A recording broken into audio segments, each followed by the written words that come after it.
Welcome back to the lab, folks. So today we got in some parts here, and I have a specific little project in mind for these parts which we're going to do today. So let me get these opened up. Okay, I know what's in all of these, and these are the parts I need to do this little project. First of all, these are a couple of nice little aluminum boxes. Very nice indeed. Let me open one up here. Hope it's going to be screws inside it. They're a nice solid little aluminum box. We've got 4 screws in it, and very, very handy indeed. I'll leave links to everything down below. Of course, everything I got off AliExpress, and I have a spare one here, but we'll use this one for our project. And here I have, I think these are cables. Not very much room for error there in cutting that open. Yeah, these are just 1 foot long BNC cables, 50 ohm. So I got 1, 2, 3, 4, 5 of them. And we need 2 of them for this particular project. And over here we have the other parts, well, some of the other parts we need for this project. And these are BNC female connectors. So these are the panel mount type. So what this project will entail will be putting one of these in here, one in here, and one in here, and connecting them up in a specific way. And what is that way, you might very well ask? Well, let's move these to one side and we'll have a look at that. So what I want to build here is a resistive power splitter. Now, there's all sorts of better power splitters than resistive ones if you're going to do higher frequency RF. But the resistive ones have the characteristic that they will work down to 0 hertz. 1 second, folks. My puppy wants in the other room, so I'll have to let him in. So yeah, resistive power splitters can go right down to 0 hertz and up to whatever frequency. In my case, I don't need it to go beyond 1 gigahertz. Now, there are 2 different types. There's the delta and the Y. And I think in my estimation, because the resistors in here are the same value as the resistance coming in through the ports and going out. So in my case, that's 50 ohms. So getting close to 50 ohms out of my junk box here is going to be easy to find. I've got 51 ohm resistors, so they should be close enough for my purposes. I do have in my wish list up on DigiKey some 50 ohm 0.1% resistors that I will retrofit into this when I get them. I usually wait for my order there to get to $100. That way I get free shipping. And then here's the Y. Each of these resistors would be Z0 by 3 rather than Z0. So 16.7 ohm resistors I don't have. I could order them in, but I think constructing the delta is going to be a little bit easier too, and I think you'll see that when I've got it constructed. And why am I doing this? Well, I have an RF generator up there, and it's only got 1 output. So I was testing an oscilloscope, specifically this one, and I was trying to see what the phase difference between the 2 channels was. It came out to something like 680 picoseconds or something like that. For me to do that, I had to kind of MacGyver together one of these resistive power splitters. And I didn't like doing that. I mean, there was no box around. It was just 3 connectors with resistors dangling on them. And so what I want to do is I want to actually build one of these things up so I can have it around for doing that. So to get out of 1 oscillator, get 2 feeds that are exactly in sync with each other. And it could be some other purposes for it as well. So that's what the idea behind this is. And I also wanted to test this again too, because there has been a firmware update that apparently fixes that problem with the phase difference between the 2 channels. And I got this back off my friend to do the firmware update for him, and then I'm going to test it here.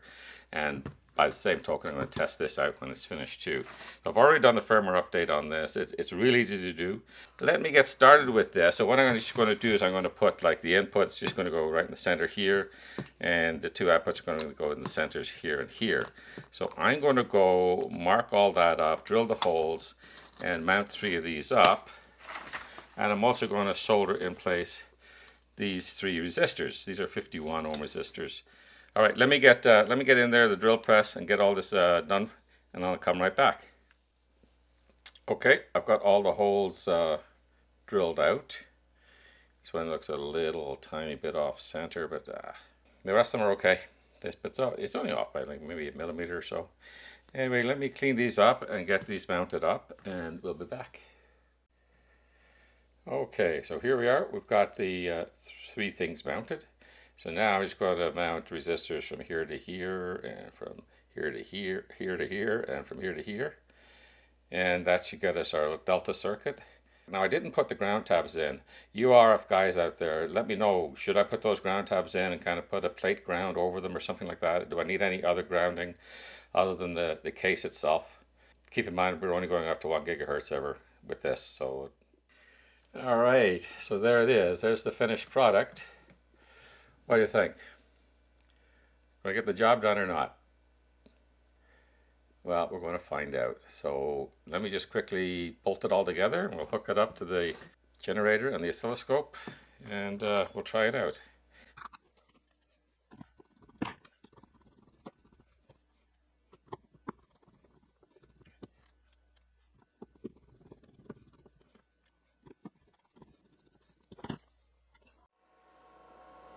Okay, so we've got the RF generator putting out 100 megahertz, and we're coming down through this wire here from it.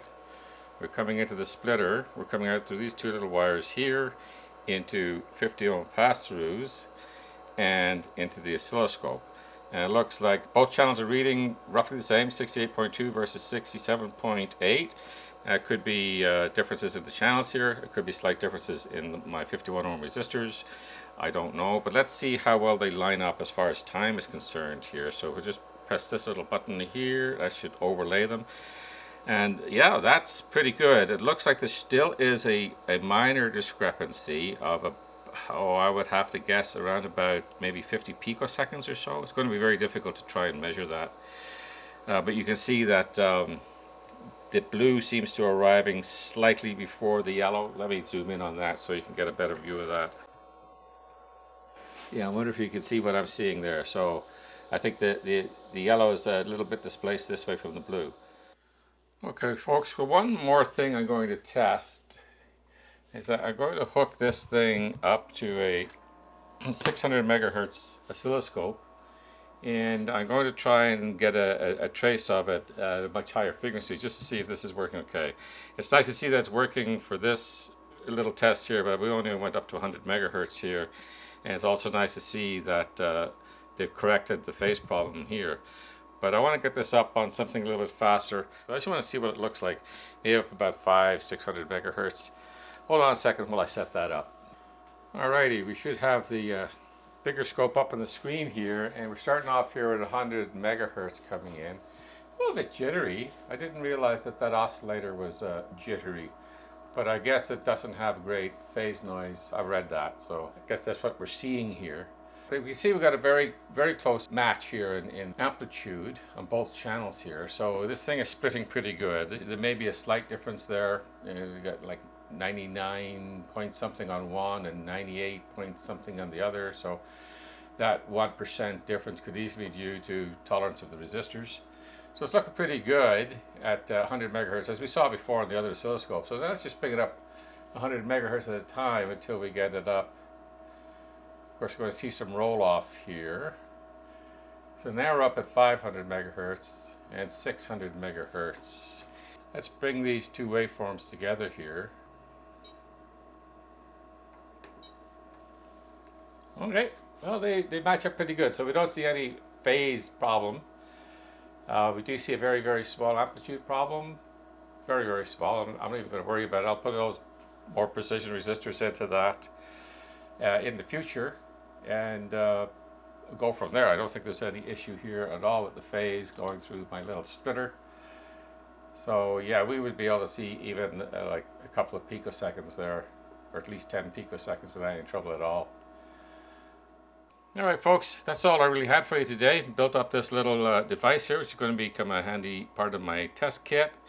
And we got the firmware updated in this and verified that indeed they've done a great job of fixing the phase problems between the two channels. See you in the next video. Bye bye.